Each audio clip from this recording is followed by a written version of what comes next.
Voilà. Nous pourrons aller, ou mettre chita, en tout cas. On va obliger au camper, nous pourrons lire 1 Samuel chapitre 25 pour chapitre 25, les versets 23 à 35 pour la prédication de la parole de Dieu.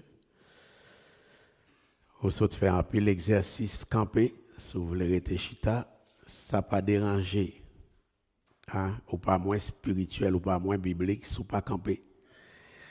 Alors, voilà, on va faire ça comme ça. Un Samuel, mais n'appelez avec moi quand même, hein, vous allez lire avec moi pareil, ok? C'est juste que je ne vais pas vous déranger de vous demander de vous lever. Ah, il y en a qui veulent se lever. Ah, il y a toujours des braves. 1 Samuel 23, 25, verset 23 à 35 à la gloire du Seigneur. On va lire ensemble. Lisons ensemble, se trouve déjà.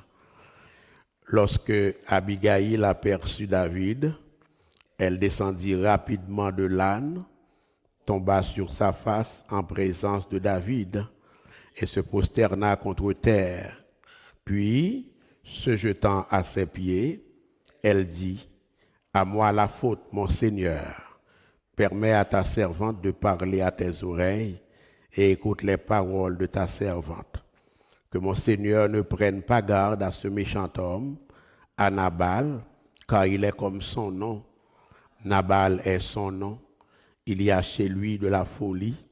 Et moi, ta servante, je n'ai pas vu les gens que mon Seigneur a envoyés. Maintenant, mon Seigneur, aussi vrai que l'Éternel est vivant et que ton âme est vivante, c'est l'Éternel qui t'a empêché de répandre le sang et qui a retenu ta main, que tes ennemis, que ceux qui veulent du mal à mon Seigneur soient comme Nabal. Accepte ce présent que ta servante apporte à mon Seigneur et qu'il soit distribué aux gens qui marchent à la suite de mon Seigneur. Pardonne, je te prie, la faute de ta servante, car l'Éternel fera à mon Seigneur une maison stable. Pardonne, car mon Seigneur soutient les guerres de l'Éternel et la méchanceté ne se trouvera jamais en toi. S'il s'élève quelqu'un qui te poursuive et qui en veuille à ta vie, l'âme de mon Seigneur sera liée dans le faisceau des vivants auprès de l'Éternel ton Dieu, et il lancera du creux de la fronde l'âme de tes ennemis. Lorsque l'Éternel aura fait à mon Seigneur tout le bien qu'il t'a annoncé et qu'il t'aura établi chef sur Israël, mon Seigneur n'aura ni remords, ni souffrance de cœur pour avoir répandu le sang inutilement et pour s'être vengé lui-même. Et lorsque l'Éternel aura fait du bien à mon Seigneur, souviens-toi de ta servante. David dit à Abigail, béni soit l'Éternel, le Dieu d'Israël, qui t'a envoyé aujourd'hui à ma rencontre. Béni soit ton bon sens et béni sois-tu, toi qui m'as empêché en ce jour de répandre le sang et qui as retenu ma main. Mais l'Éternel, le Dieu d'Israël, qui m'a empêché de te faire du mal, est vivant. Si tu ne t'étais hâté de venir au-devant de moi, il ne serait resté qui que ce soit à Nabal d'ici à la lumière du matin. Et David prit de la main d'Abigail ce qu'elle avait apporté et lui dit,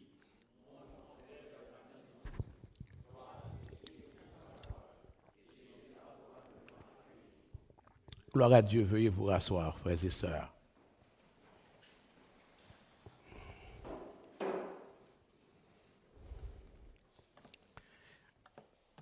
Et à la bonne habitude ne se perd pas. Nous sommes au mois de mai. Je lance donc pour cela une série de prédications sur la famille dans la congrégation. Peut-être que vous l'aviez oublié. Hein? Vous l'aviez peut-être oublié. Alors oui, on aura quoi? Un minimum de 5 messages sur la famille tout au cours du mois de mai, si le Seigneur nous prête vie, frères et sœurs.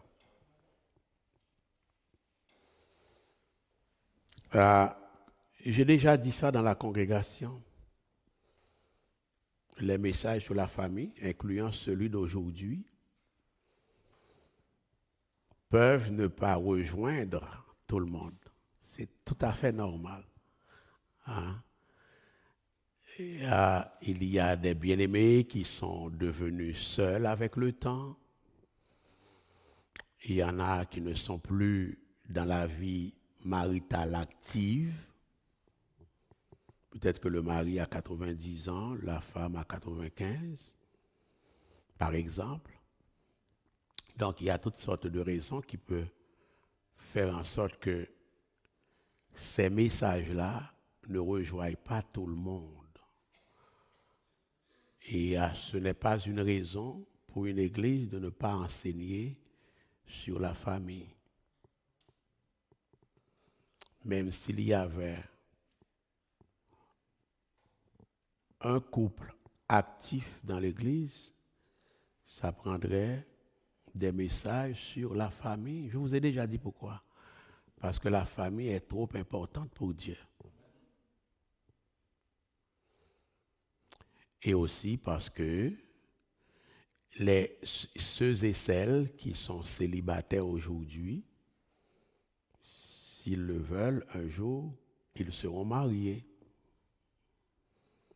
Et les grands-pères, les grands-mères, qui ne sont pas dans la vie de famille, de maritale plutôt, active, auront des conseils à donner à leurs petits, à leurs arrière-petits-enfants, de parce qu'ils auront entendu du Seigneur. Vous comprenez? Alors, ce n'est pas une raison de mettre à côté un sujet si important pour Dieu et pour l'Écriture. Pardonnez-moi si vous n'êtes pas rejoint par les propos que le Saint-Esprit me donne de vous partager, mais c'est comme ça. Ça va?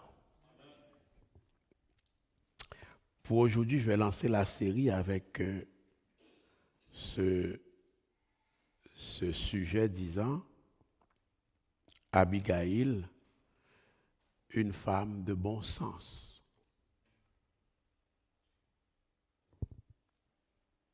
Il est tiré des versets 1 à 3. Alors, je dis des versets 1 à 3, mais il est tiré du verset 3, où la parole de Dieu dit, le nom de cet homme était Nabal, et sa femme s'appelait Abigail. La Bible dit que c'était une femme de bon sens et belle de figure, mais l'homme était dur et méchant dans ses actions. L'histoire ne commence pas au verset 23. La lecture commence au verset 23, mais l'histoire commence au verset 1er.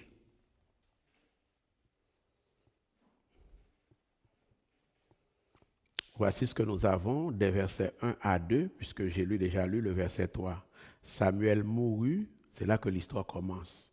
Samuel mourut, tout Israël s'étant assemblé le pleura, et on l'enterra dans sa demeure à Rama. Ce fut alors, tenez-vous bien, ce fut alors que David se leva et descendit au désert de Paran. Il y avait à Maon un homme fort riche, possédant des biens à Carmel. Il avait 3000 brebis et 1000 chèvres. Donc c'était un millionnaire de son temps. 3000 brebis et 1000 chèvres. Et il se trouvait à Carmel pour la tonte de ses brebis.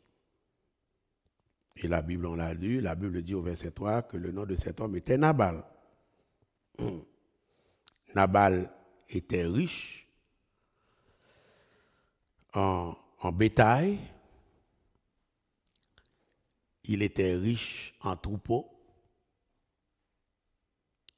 mais de ce que nous avons ici comme reportage, il était pauvre en grâce, et riche en bétail et en troupeau, millionnaire en bétail et en troupeau. Mais il était pauvre en grâce. Il était pauvre en sagesse. Il était pauvre en foi. Cependant, la même Bible nous dit que Abigail, sa femme, elle, c'était une femme de bon sens. Voyez-vous le contraste?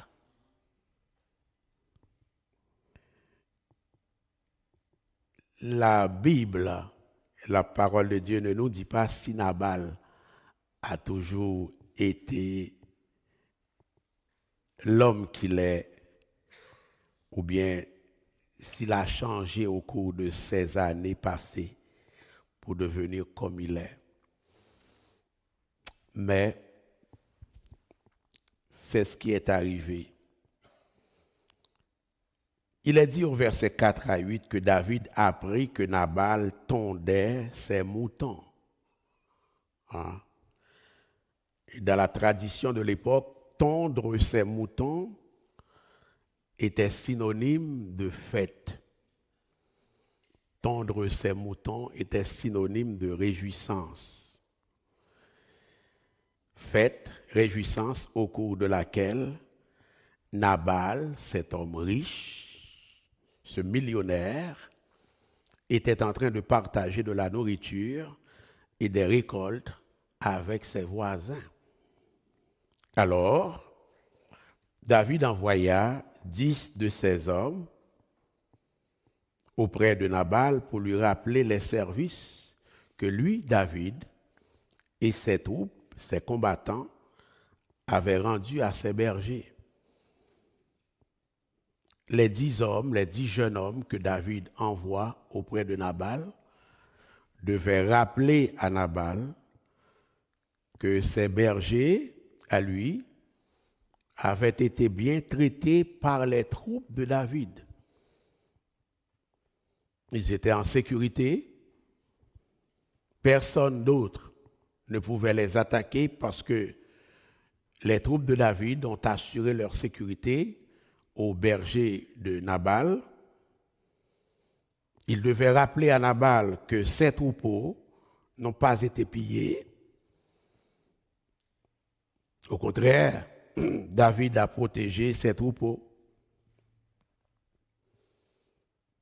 David avait les munitions et les hommes nécessaires, frères et sœurs, qui pourraient lui permettre de prendre ce qu'il voulait alors, des biens de Nabal. Mais David n'a pas fait cela. Il ne s'est pas servi à même les richesses de Nabal, même s'il a assuré la sécurité des biens de Nabal. On est là? Il préféra demander à Nabal un petit quelque chose en retour. Hein? Un petit quelque chose pour ses serviteurs qui ont assuré jour et nuit la sécurité des biens de Nabal et la sécurité des propres serviteurs de Nabal. Voici la demande de David au verset 8. Voici la demande de David au verset 8 qu'on n'a pas lu ensemble pour raison de contrainte du temps. Que ces jeunes gens, les jeunes gens que David a envoyés auprès de Nabal, que ces jeunes gens trouvent donc grâce à tes yeux, puisque nous venons dans un jour de joie. Je vous l'ai dit tout à l'heure, la journée de la tonte des brebis, c'est une journée de fête. C'est une journée de joie. On s'en rappelle? Puisque nous venons dans un jour de joie. David est un berger, il sait comment ça marche. Lui aussi est berger. Il connaît les traditions de l'époque. Donne donc, je te prie, à tes serviteurs et à ton fils David, ce qui se trouvera sous ta main. Et David a un problème, mais la demande est sage, non? David ne dit pas quelle quantité de provisions il fallait que Nabal lui donne. Hein? il laisse cela à la discrétion de Nabal. Donne ce qui se trouvera sous ta main. Bail petit pachiche. On est là? Bail so gagné. Bail nous so joindre. Donne ce que tu as. Donne-nous ce que tu trouves sous ta main. Et frères et sœurs, la réponse de Nabal ne laisse aucun doute sur le genre de personne qu'il est. Au verset 10 à 11 qu'on n'a pas lu. Regardez la réponse de Nabal. Ça me tendait là. Qui est David? Et qui est le fils d'Isaïe? Vous entendez? Il y a aujourd'hui beaucoup de serviteurs qui s'échappent d'auprès de leur maître. À David l'a parlé. David qui s'est échappé de Saül. Et je prends mon pain, mon eau et mon bétail que j'ai tué pour mes tondeurs, et je les donnerai à des gens qui sont je ne sais d'où.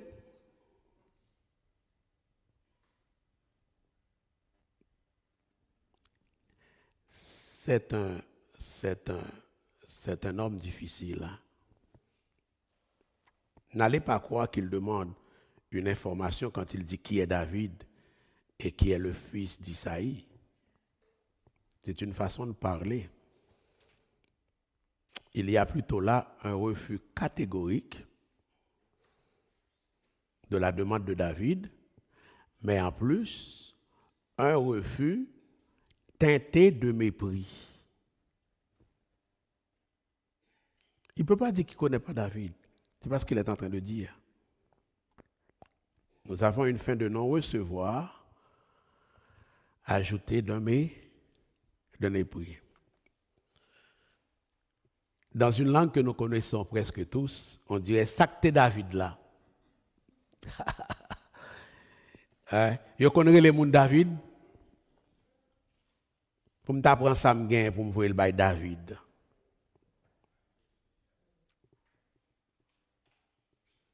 Nabal est difficile, on le sait tous. Vous connaissez l'histoire. Il est difficile. Mais son problème avant tout, sa difficulté ne vient pas de nulle part. À la base, son problème est un problème spirituel. On est là? C'est-à-dire qu'il ne craignait pas Dieu. Il n'avait pas la crainte de Dieu dans son cœur. Et votre pasteur n'invente rien. La loi de Moïse prévoit qu'en période de récolte, une partie de la récolte doit être mise de côté pour les étrangers. Depuis on monte tout chez Israël, il faut bénir. C'est ça que la loi de Dieu dit. Hein? Les pauvres, les veuves, les étrangers, depuis c'est la période de la moisson, de la tonte des brebis, des récoltes, il faut une portion de la moisson mise à part pour les étrangers, les pauvres, les démunis, les veuves. Deutéronome 24, verset 19 à 22. Deutéronome 15, verset 7 à 11. Ou à lire à la maison. Proverbe 19, verset 17. Vous les lirez à la maison. Alors, si Nabal avait la crainte du Seigneur, dans un temps de moisson, en temps normal, il aurait dû satisfaire à la demande de David. On est là? Mis à part le fait que David a assuré la sécurité de ses biens, de ses serviteurs, il aurait dû accepter d'agréer la demande de David. Il aurait dû, dans sa tête, faire passer David comme une veuve, un pauvre, un étranger. Il ne l'a pas fait parce qu'il n'a pas la crainte de Dieu et donc il n'a pas la crainte des lois de Dieu, des ordonnances de Dieu, des principes de Dieu. Et comme commission Pachaï, les hommes de David retournent à David et lui ont rapporté la réponse de Nabal. Versets 12 à 13. Les gens de David rebroussèrent chemin, ils s'en retournèrent et redirent à leur arrivée toutes ces paroles à David. C'est ça, t'as fait tout, commission pacha, et comme on dit. Hein? Et verset 13. Alors David dit à ses gens, David là son l'autre tout, il est même, que chacun de vous saigne son épée. Verset 13, Samuel 25. Et ils saignirent chacun leur épée. David aussi saignit son épée, et environ 400 hommes montèrent à sa suite. Il en resta 200 près des bagages. Voyez-vous comme l'attitude de Nabal a poussé David à prendre lui à son tour une mauvaise décision? Lui qui avait épargné Saül, qui attenta à sa vie, a de la difficulté maintenant à encaisser un refus mêlé, accompagné d'une insulte, d'un mépris. Voyez-vous comment nous sommes fragiles, nous, les pères de famille, les mères de famille.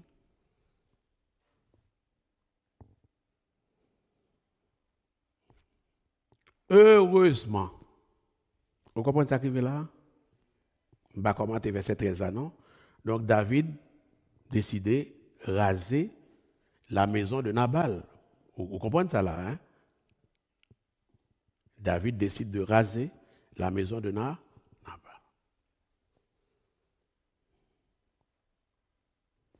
Heureusement, et c'est la beauté de l'histoire, fort heureusement, par la grâce de Dieu, cet homme manquant de bon sens avait une bien-aimée, une âme sœur, une femme de Dieu, pleine de bon sens à ses côtés. C'est là où le Saint-Esprit voulait maintenant au matin.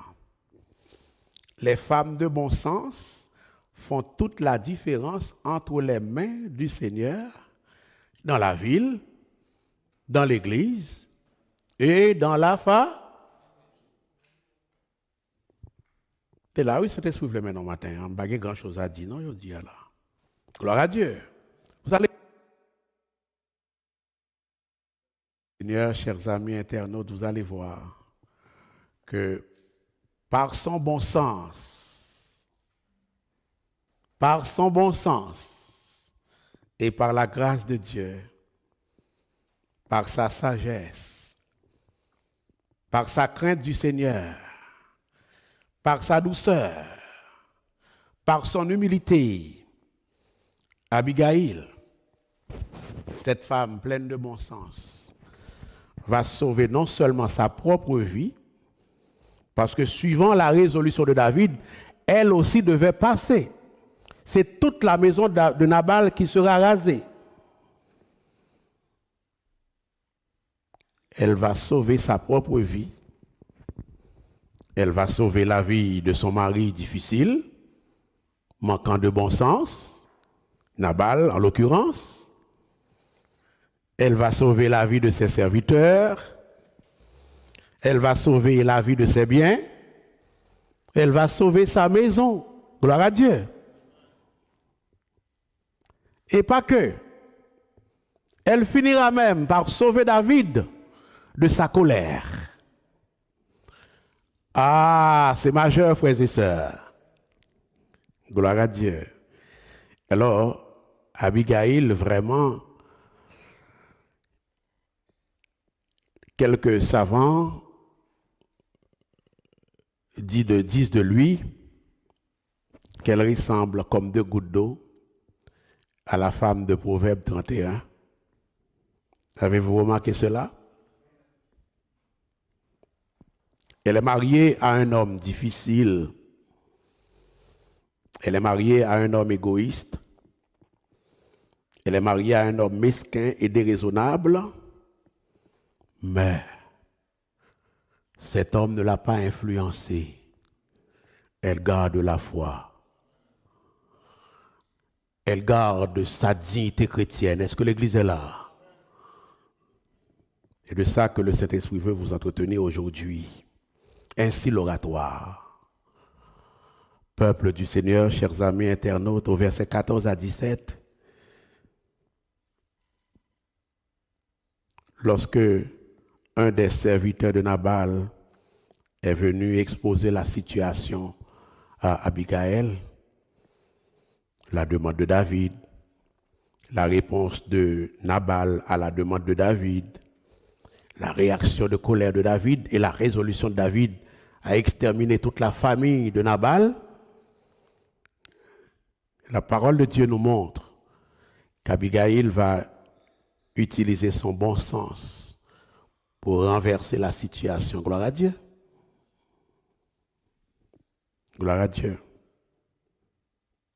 Au verset 18 à 19, il est dit, elle commence, Abigail prit aussitôt 200 pains, 2 autres de vin, 5 pièces de bétail apprêtées, 5 mesures de grains rôtis, 5 masses de raisins secs et 200, une belle provision, et 200 de figues sèches. Elle les mit sur des ânes. C'est pas tu casses femme, non? Et elle dit à ses serviteurs, attendez, passez devant moi, je vais vous suivre. Ah, c'est tout en famille, frères et sœurs.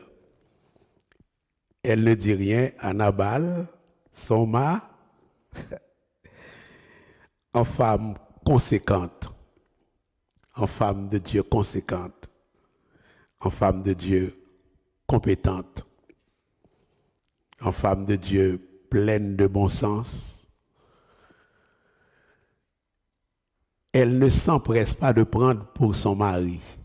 Vous remarquez ça là? Elle ne s'empresse pas de prendre pour son mari parce que c'est son mari. Non.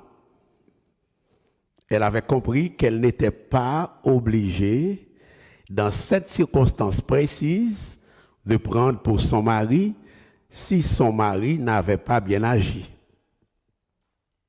On est là? Si le comportement de son mari mettait en danger sa vie et celle de sa maison, elle n'était pas obligée de prendre pour son mari.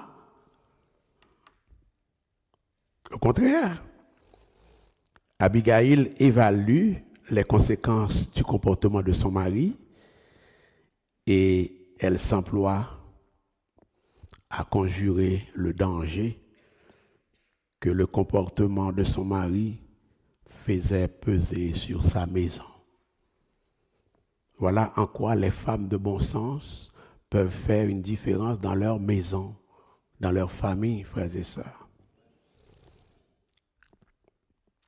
Ainsi, sans tarder, Abigail entreprend les démarches qu'il faut au bon moment, et la Bible dit sans rien dire à son mari.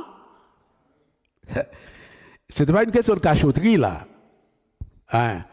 Ce n'est pas une question de cachotterie. C'est plutôt une question de sagesse.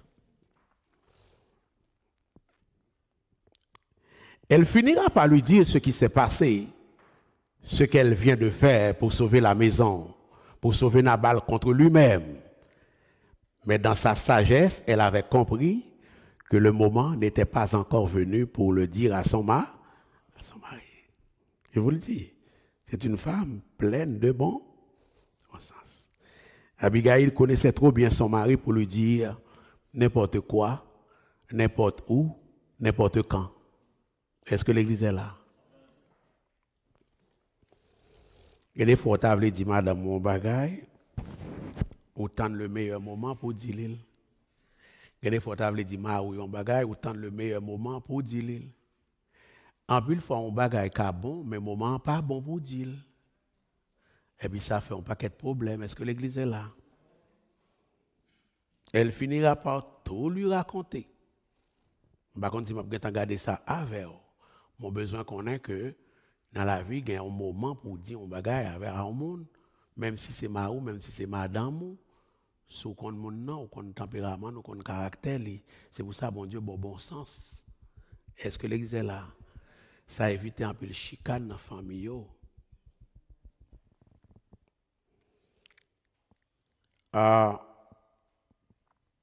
Pour vous et moi, il y a une belle leçon de choses. Que ce soit pour les hommes, les pères de famille, les hommes, ou les femmes, les épouses. Abigail va renverser la situation. Et pour elle, c'était sa façon de protéger sa maison, dis-je, sa vie et la vie de son mari. Écoutez. J'ai enseigné ici, sur cette chaire déjà, que les femmes sont appelées à se soumettre à leur mari. Je l'ai assumé, je l'ai enseigné.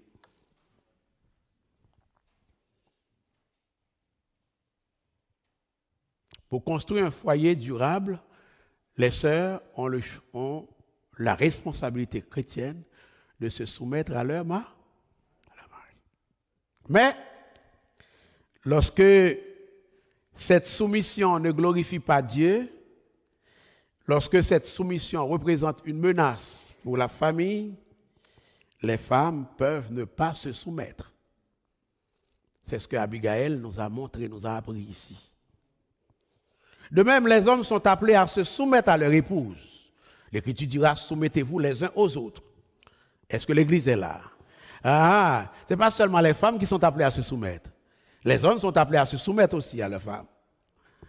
Donc, quand elle dit femme, soyez soumises à votre mari, mais dans le reste de l'Écriture, il dira, soumettez-vous les uns aux...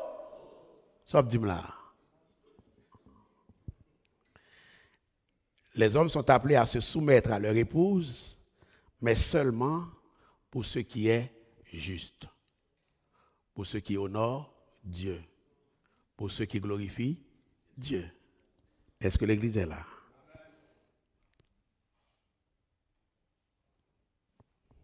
Si quelque chose représente un danger pour la famille, il n'y a pas de raison pour les sœurs de se soumettre à leur mari.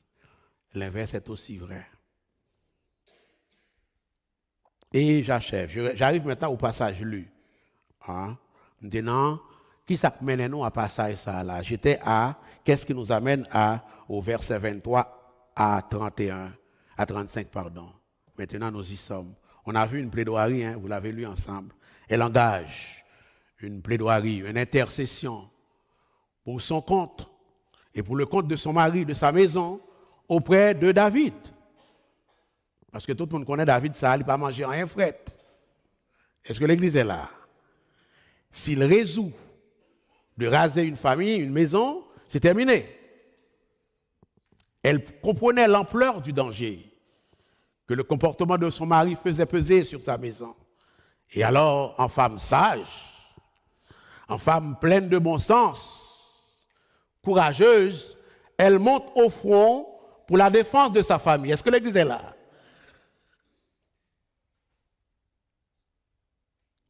Toutes mesdames qui là, j'imagine que c'est ça qu'elles font chaque jour. Chaque jour levé, ils montent au fond pour famille, pour petit, pour mari, pour maison, pas vrai? Ils montent au fond. Il y a des fois monter au fond à genoux. Vous songez ça? Il y a des fois c'est à genoux, ils montent au fond. Il y a des fois c'est dans le lever bonheur, préparer quelque chose, ils montent au fond. Pour sauver foyer, pour sauver mari. Je ne suis pas ici pour vous dire quelque chose que vous ne faites pas déjà, mais pour vous rappeler que ce que vous faites est bien, il faut continuer à le faire. Abigail intercéda pour son mari et toute sa maison devant David. C'était la chose à faire, car David était très en colère. Au verset 24, l'oratoire, je ne vais pas les lire avec vous. Je vais vous dire qu'est-ce qui est dit à chaque verset en résumé, en condensé. Au verset 24, elle endosse, il mettait sous dos, elle endosse la faute de son mari. On est là, verset 24. Et permet à ta servante de parler à tes oreilles. Alors, oui, elle dit à moi la faute.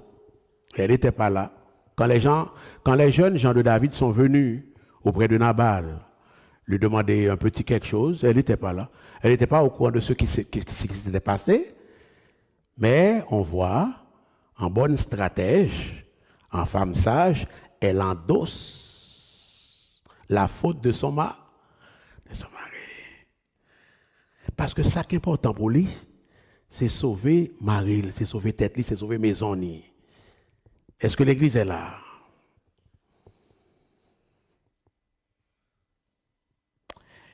Toujours au verset 24, elle appelle David mon Seigneur. Appeler David mon Seigneur ici, ce n'est pas faire de David un Dieu. C'était une façon de parler à l'époque où les gens d'un certain prestige, on les appelait Seigneur. Sarah appelle Abraham Seigneur, et ainsi de suite. Elle l'appelle Seigneur, non pas par flatterie, ni pour le diviniser, mais pour lui dire qu'elle reconnaît que c'est un homme qui a la grâce de Dieu sur lui. Contrairement à son mari qui méprise David, non, il élève David. Est-ce que l'église est là? Au verset 27, elle présente les provisions qu'elle a apportées à David. Nous l'avons lu ensemble, celui-là. Hein? Accepte ce présent que ta servante apporte à mon Seigneur et qu'elle soit distribuée aux gens qui marchent à la suite de mon Seigneur. Au verset 31, regardez bien.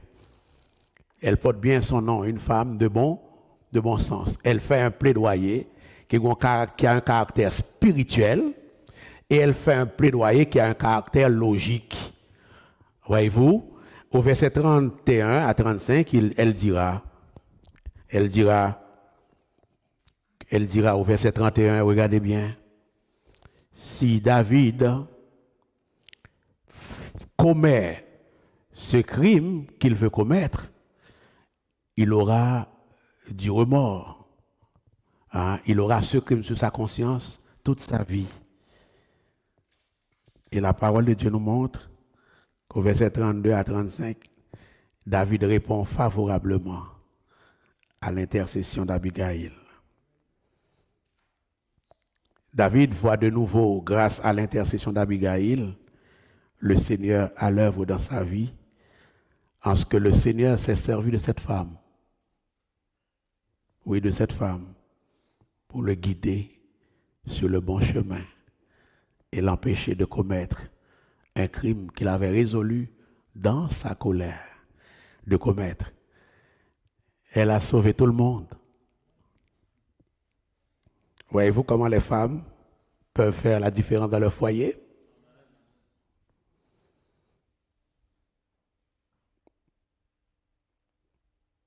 Abigail nous apprend, je termine. Hein? Abigail nous apprend que les époux de bon sens ont la crainte de l'Éternel. Les époux de bon sens ont la crainte de l'Éternel. Les épouses de bon sens, les époux de bon sens ont la crainte de l'Éternel. Ils respectent Dieu et les lois de Dieu. Que Dieu continue de faire de vous ce genre d'époux, ce genre d'épouse. Ils savent se protéger. Ils savent protéger leur foyer. Ils savent protéger leurs partenaires contre leurs partenaires même. Comme Dieu le fait avec nous. Des fois, Dieu me protège contre moi-même. Et quand je prie, Dieu dit, Seigneur, protège-moi contre moi-même.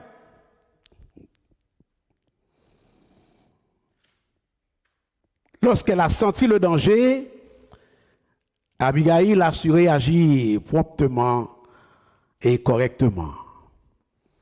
Elle prépare les provisions à donner à David. Elle se met en route. Plus aucune seconde à perdre et plus rien ne l'arrête. Car elle a sa famille à cœur. Gloire à Dieu. Nous le savons, Abigail n'est pas parfaite. Elle est une pécheresse. Mais elle est une femme de bon sens. Elle savait à quel moment agir, à quel moment réagir, qu'est-ce qu'elle devait faire. et dans quelle attitude elle devait agir. C'est aussi vrai pour les hommes de bon sens. Les pères de bon sens savent quoi faire, quand faire, comment faire. Ah, prions que Dieu nous donne le bon sens spirituel. Lorsqu'elle a su que David était prêt à passer à l'acte, elle a parlé courageusement à David et calmement, surtout. Sinon, qu'elle vient gâter bagaille là. Est-ce que l'église est là? Elle a choisi ses mots avec soin. Elle a choisi non pas d'avoir raison, mais de disposer David à l'écouter. Les femmes ont besoin d'apprendre à disposer leur mari à les écouter. Les hommes ont besoin d'apprendre à disposer leurs femmes à les écouter.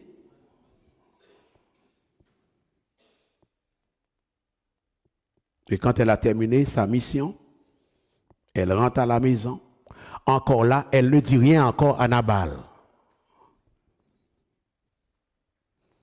Dans Proverbe 18, verset 22, il est écrit que celui qui trouve une femme trouve le bonheur. C'est une grâce qu'il obtient de l'Éternel. Autant qu'il y a mauvaise femme, autant qu'il y a bonne femme, frères et sœurs. Voilà pourquoi nos jeunes hommes doivent prier pour que Dieu mette sur leur chemin de bonnes femmes. Il y a de bonnes épouses. Ma mère fut une bonne épouse. Et ici, il y a plein de bonnes épouses. Ça existe des bonnes femmes, des bonnes épouses. Des femmes sachant monter au front pour la défense de leur mari, de l'intérêt de leur maison. Gloire à Dieu. Dieu, à travers nos femmes, mes frères, je ne sais pas combien nous sommes là qui en couple, je ne sais pas songer, mais même si nous sommes 4, Dieu nous a accordé un don inestimable en la personne de notre épouse. Vous entendez ça me dire là?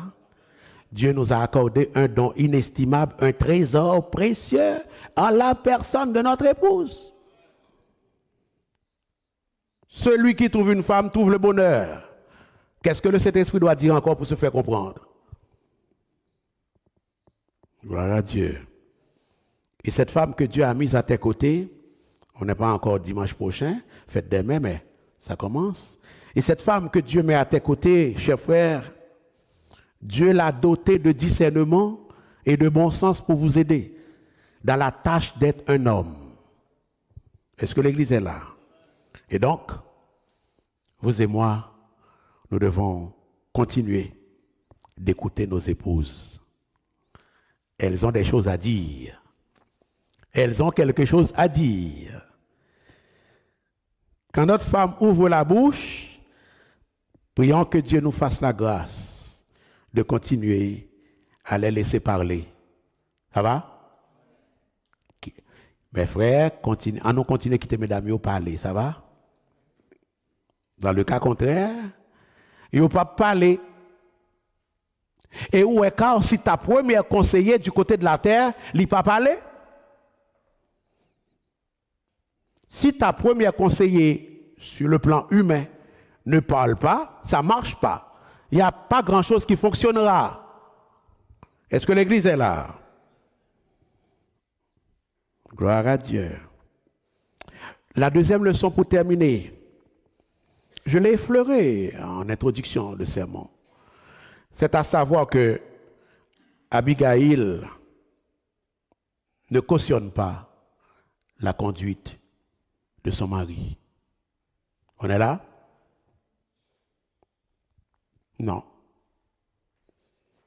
Elle reconnaît la conduite de son mari pour ce qu'elle est, c'est-à-dire une offense à Dieu et à l'homme de Dieu.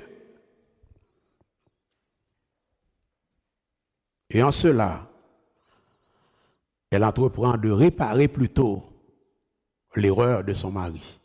Mais elle n'a pas couvert l'erreur de son mari. C'est important pour vous et moi aussi. Ça fait me comprendre que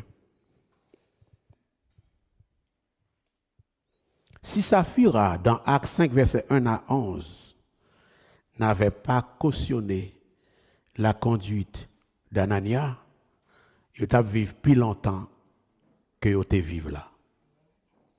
Pourquoi? Parce que Abigail n'a pas cautionné le comportement de David et de Nabal. Ainsi, elle a sauvé sa vie, celle de Nabal, celle de sa maison. Je vous le dis. Si Abraham n'avait pas cautionné le comportement de Sarah, Israël ne serait pas en guerre aujourd'hui chaque jour avec nos mêlés.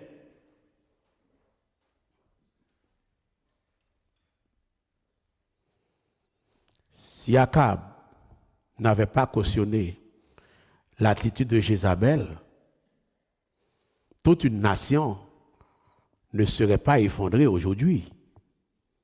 N'en parlons pas de son royaume, c'est toute la nation qui s'est effondrée. Quand Nabal avait convoité le champ de Naboth, quand Akab avait convoité le champ de Naboth, vous vous rappelez? Isabelle dit, moi, régler ça. Mais lui, comme chef de famille, il aurait dû dire non. T'as remetté à vrai, mais ça va pas arriver jusque-là.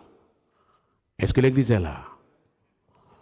Si Adam n'avait pas cautionné le fait que Ève avait mangé du fruit défendu, le péché ne serait pas rentré dans le monde aujourd'hui. Est-ce que l'Église est là? C'est lui le leader. Quand Dieu le confronte sur la question, il dit à Dieu, la femme que tu as mise à mes côtés, mais c'est toi le leader, c'est toi le mari, c'est toi l'homme? Quel leadership? Quel leadership?